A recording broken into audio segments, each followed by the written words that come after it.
Her mom called me crying this morning, asking why her daughter was being evicted from the apartment I secretly owned. I told her the truth. After 6 years together, her daughter said she wasn't sure about marrying me, then joked in front of her friends that if I were richer, she'd marry me. So I showed her exactly how rich I actually was by ending her lease. But here's what she didn't know about the apartment she's being evicted from. I own it. The whole building, 8 units, bought it 3 years ago. She's been paying rent to me this entire time without knowing it. And that's just the beginning of what I've been hiding. This started 6 years ago when I met Amanda in college. She was studying to be a teacher, seemed down to earth, valued experiences over things.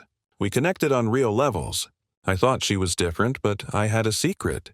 My grandfather built a manufacturing empire, sold it for 9 figures in the 9s, set up trust funds for his grandchildren. When I turned 25, I got access to mine. Millions, enough to buy anything, go anywhere, never work a day in my life. But I kept my job as a project manager making $70,000 a year and never told anyone. Why? Because my older brother got married at 26. His wife found out about his trust fund after the wedding. Everything changed overnight. She went from loving to demanding. Wanted a bigger house, luxury cars, designer, everything. They divorced 2 years later. She got a settlement. He got a lesson. I decided right then I'd hide my wealth from everyone. Live modestly, work a regular job, and test anyone I got serious with. Make sure they loved me for me, not for what I could provide. I'd been dating Amanda for 3 years by this point. She'd passed the first phase. Never asked about money, never seemed greedy, seemed genuinely into me. But I needed a bigger test. When her lease was ending, I saw my opportunity. There was a small apartment building for sale near downtown. 8 units, good bones, but needing updates. The price was reasonable. I bought it, paid cash through an LLC called Glenrock Holdings. Hired a property management company to keep me anonymous. I told Amanda I knew someone with a unit available below market rate. We could move in together. She was thrilled. We signed a lease as co-enants, both our names on it, each paid $1,500 a month. She thought we were just regular renters. She had no idea I owned the building, that her rent money was going into my business account. For 3 years it worked perfectly. We lived together like a normal couple. Split bills, split groceries. She never suspected anything. Then last year I proposed. She said yes. We set a wedding date for this coming June. But 6 months ago, things started changing. She began making comments about money, about our future, about how we'd struggle, how we'd never afford a house or nice vacations, or the comfortable life her friends had. I'd reassure her we'd be fine. She'd agree in the moment, then make another comment later about someone's engagement ring, someone's honeymoon, someone's new car. Always comparing, always noticing what others had that we didn't. 3 months ago, she said she wanted to postpone the wedding, needed to think about things, about our future, about whether we were ready. 2 months ago, she made it official, pushed the date back, maybe wait another year. She wasn't sure she was ready to marry me because she had concerns about our financial future. I knew what was happening. She was evaluating me based on money and finding me insufficient. After 6 years together, after saying yes to marriage, she was having doubts because she thought I didn't make enough. The part that killed me, I could give her everything she wanted and more, but she didn't know that. And that was the entire point of the test. She was failing. Last weekend was her birthday. She wanted friends over at our apartment. I bought normal supplies, cake, drinks, decorations. 5 friends showed up. Sarah, Jessica, Megan, Rachel, and Nicole. They were drinking, laughing, having fun. The party was going well, and I was being the good host, making sure everyone had what they needed. Around 9 my boss called with a quick work question. I told Amanda I'd be right back and went to the bedroom to take it. The call took maybe 10 minutes. When I finished, I stood up and was about to head back out when I heard my name from the living room. I paused. Something about the tone made me stop in the hallway. Then I heard laughter. I should have walked back in. Instead, I stayed there just outside the doorway and listened. Amanda was talking about the wedding. One of her friends asked when it was happening. Amanda laughed and said they'd postponed it. that she needed to think about whether she really wanted to marry someone who's going to struggle financially forever. I stood frozen in that hallway. Sarah asked what she meant. Amanda said, "I'm a great guy, but I make $70,000 a year. That's not enough to build a real life on." "Not in this city." Megan said, "That's not bad money." Amanda countered that it's fine money, not good money. There's a difference. Rachel asked if money was really that important. Amanda went quiet for a second before answering. "Honestly, yes. If he made more, I'd marry him tomorrow. If he were a doctor or a lawyer. But he's just a regular guy with a regular job. And I don't know if that's enough for me." Her friends made sympathetic noises. Jessica said she needs to figure out what she wants. Amanda said she knows what she wants. Security, not worrying about money, being able to afford nice things without stress, and I can't give her that. Nicole said maybe she should wait then. Amanda agreed. She's waiting to see if maybe I get a better job or something. But if I don't, she trailed off before finishing. If he were richer, I'd marry him in a heartbeat. But he's not, so here we are. They all laughed. Rachel asked if she'd told me this. Amanda said, "God, no. I'd be devastated. I think we're postponing because she needs time." Which she does. Time to figure out if she can settle for this. Settle. That's the word she used. I stood in that hallway feeling something inside me go completely cold. 6 years of hiding who I was to find someone who'd love me anyway. And I'd found someone who didn't. Someone who thought I wasn't enough. Who was waiting for me to magically make more money. Someone who'd marry me if I were richer. But was considering leaving because I wasn't. I took a breath, put on a smile, and walked back into the living room. Asked who needs drinks, got refills, played the perfect host, laughed at jokes. Inside, I was done, completely finished. The party ended around 11 dusk. Amanda went to bed drunk and happy. I stayed up making decisions. I pulled out my phone and called my brother. Told him everything I'd heard. He listened without interrupting. When I finished, he asked what I was going to do. I'm going to end it. All of it. The relationship and the lease. "You're evicting her?" "Yes, that's cold. She said she'd marry me if I were richer. That she's settling. That I'm not enough." He changed his tune immediately. "Okay, yeah. Do what you need to do." Sunday, I called my property management company. Told them I wanted to terminate the lease for Unit 4. I'm the owner, and I'm moving out. I want the other tenant removed. They hesitated, but confirmed that if I'm reclaiming the unit, it's within my rights.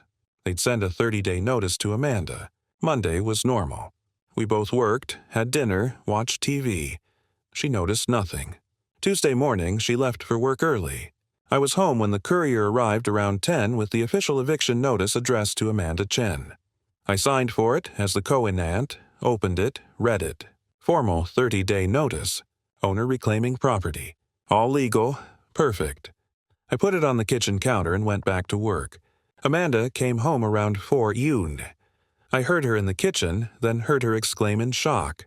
I came out. She was holding the notice, pale as death. She asked if I'd seen it just now. What is it? She's being evicted. They're terminating her lease.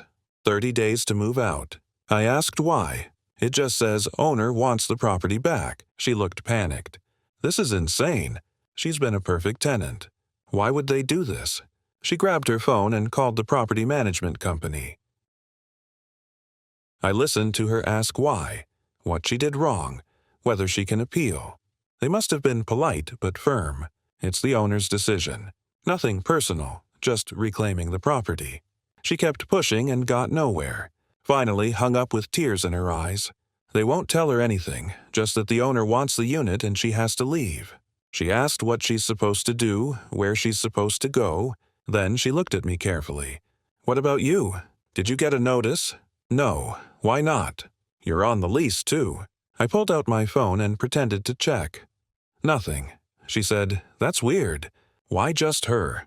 She spent the evening calling friends about available apartments. Everything was expensive.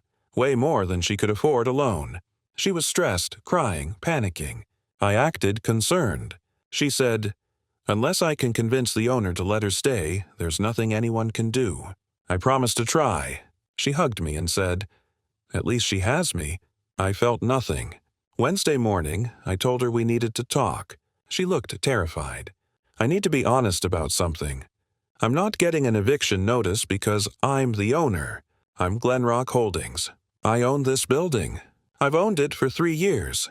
She stared at me in complete shock. You're my landlord? Yes. Why didn't you tell me? Because I wanted to see who you really were without knowing about my money. What money? I explained about my trust fund, about getting access at 25, about being wealthy, very wealthy. I make $70,000 because I like working, but I don't need to. I have more money than we'd spend in 3 lifetimes. She sat down heavily, looking like she might pass out. You're rich? How rich? Rich enough to buy apartment buildings. Rich enough that I've been sitting on millions while watching you stress about our budget for 3 years. Rich enough to give you everything you said you wanted. She's staring at me and I can see her brain working, calculating how much, how long, what it all means. Then it hits her. The apartment, the rent, the 3 years, all of it was a test. And she just realized she failed. Then she asked why I'm telling her now. Because I heard what you said at your party. She went white. I was in the hallway. Heard you tell your friends you'd marry me if I were richer. That you're settling for me. That I'm not enough because I only make $70,000. That you're waiting to see if I get a better job. She started crying, said she was drunk and didn't mean it. Drunk words are sober thoughts. You meant every word. You were being honest for once. And you showed me exactly what matters to you. Money, not me. She grabbed my hands desperately. That's not true. I love you. If you loved me, you wouldn't care about the money, but you do a lot. You postponed our wedding because of it. She admitted she was scared of struggling, of not having enough. We have plenty. We've always had plenty. You just didn't know it. Then she turned it on me. So you've been lying to me for 6 years. Yes, because my brother's ex-wife married him for money. I learned from that. Decided to hide my wealth and see who'd love me without it. You failed that test completely. She stood up angry. You tested me like an experiment. Yes. And you showed me you're exactly the kind of person I was trying to avoid. Someone who'd marry me if I were richer but isn't sure when I'm not. She was crying hard. So, you're evicting me, breaking up with me just like that? Yes, because I made one drunk comment because you showed me your true priorities. This is cruel. You know what's cruel? Telling your friends you're settling for someone. She asked where she's supposed to go. That's not my concern. The lease is terminated. You have 30 days. She said she can't afford anything alone. Then move out of the city. Her job is here. Figure it out. You're really doing this? I am. Now you know I'm more than enough, but it's too late. I packed my things while she begged me to reconsider. I loaded my car and left. She stood there crying. I drove to my brother's house and blocked her number. Next morning, her mom called crying. Said Amanda called her hysterical, barely making sense. Something about being evicted, about me breaking up with her, about not knowing what to do. Her mom's voice was shaking. She said she doesn't understand what happened. Amanda's always been a good tenant. We were happy. We were getting married. What changed? What did her daughter do wrong? I took a breath. Let me tell you what actually happened. I gave her the short version. Amanda said she'd marry me if I were richer. I heard it. Turns out I am rich. I own the building. I'm ending everything. She's got 30 days. Her mom went quiet before asking if it's true Amanda said that. Yes, word for word. She sighed and said she didn't raise her to be like that. Then Amanda is desperate, asking for help, asking for money. That's between you and her. Can you help her, please? No, she made her choice. This seems extreme. So is telling your friends you'd marry someone if they had more money. She went quiet, said she understands, and hung up. Week 2, her friend Sarah called. Amanda is falling apart. Can't find anywhere affordable. She's going to have to move back home and lose her teaching job. That's all you have to say? What do you want me to say? You could help her. You're rich. Why would I do that? Because you loved her. Past tense. She made it clear I wasn't enough. Now she knows I'm enough and more. Too late. You're being cruel. She told her friends she was settling for me. You were there, Sarah. You laughed. She went quiet. Yeah, I heard everything. All of you laughing about how I wasn't good enough. You were drunk. You were honest. Now she deals with the consequences. Day 30 came. Amanda moved out. I heard she went back to her parents' house 2 hours away. Had to quit her job. Was looking for work near her hometown. I felt nothing. 3 weeks later, her dad called. His voice was calm, measured, said he'd heard what happened from Amanda and from his wife. But he wanted to hear my version directly before making any judgments.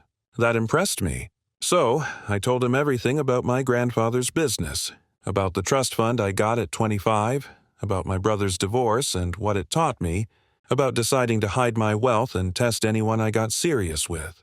I told him about buying the building 3 years ago, about Amanda never knowing, about her comments on money getting worse, about postponing the wedding, about what she said at her birthday party when she thought I couldn't hear. He listened to all of it without interrupting. When I finished, he was quiet for a long time. Then he spoke. "You own the building?" "Yes." She never knew. "Correct. Why hide it?" I explained about my brother, about wanting someone genuine, and she failed spectacularly. He sighed. "I understand. I don't blame you. I'm disappointed in my daughter. I thought she was better than that. Is there any chance?" "None. She's devastated. Says she loves you. She loves what I turned out to be, not what I was. There's a difference." He was quiet. "I can't argue with that. I'm sorry it ended this way." "Me too." He hung up. 6 months later, I was doing well. Bought a house in a better neighborhood, settled in, started rebuilding my life. No drama, no stress, just peace. My brother asked if I was going to start dating again. I said eventually, no rush. I'd spent 6 years in the wrong relationship, taking time to figure out what I actually wanted. Seemed smart. But a couple months later, I met someone at a work conference. Physical therapist. Smart, funny, had her own career and money. We took it slow. A few months in, we were having dinner at her apartment. She was making pasta, talking about her work, mentioned one of her patients, an older woman with great insurance. Then she laughed and said unlike her insurance, which barely covers anything. Between that and student loans, she's going to be paying off debt until she's 40. I asked how much. About $80,000 from physical therapy school. Worth it, though. She loves what she does. She asked if I had student loans. No, scholarships and family help. Lucky, she said, and went back to stirring the sauce. Didn't ask what kind of family help. Didn't calculate what that might mean. Just moved on. That moment told me something important. She wasn't fishing for information about money. She was just having a normal conversation. It felt completely different from Amanda. A year after everything, I heard Amanda got engaged. I felt nothing. My girlfriend asked how I felt about it. Nothing. Happy for her. She found someone. Good for her. You're very calm about your ex getting married. It's been over a long time. I moved on. She moved on. That's how it works. 2 years later, I proposed to my girlfriend. No games, no tests this time. Just an honest proposal because I loved her and she was my partner. She said yes. My brother asked at the engagement party if I ever regretted how I handled Amanda. If I do anything differently, I thought about it. No, I wouldn't change anything. Even the harsh ending. Especially the harsh ending because it was clean, clear, final, just consequences. You're cold. I'm honest. There's a difference. Hiding wealth, testing people. Some call it manipulation. I call it protection. Because I found out people's true values, made informed decisions, and ended up with someone who loved me for the right reasons. Amanda wanted security and money. She was honest about that when she thought I couldn't hear. I was honest back by ending things and showing her consequences. My fiancée wanted partnership and love. She showed me that from the beginning without knowing she was being tested, just by being herself. That's what made her different because at the end of the day, I found someone who loved me for me. Not for my money, not for my potential, not for what I could provide, just for me. And that's worth more than any trust fund. Worth the 6 years with Amanda. Worth the test. Worth the harsh ending. Worth all of it. Because when someone shows you who they are, believe them. Amanda showed me she'd marry me if I were richer. So I showed her I was richer and told her it was too late. She wanted someone with money. She got someone with money who didn't want her. That's not cold. That's consequence.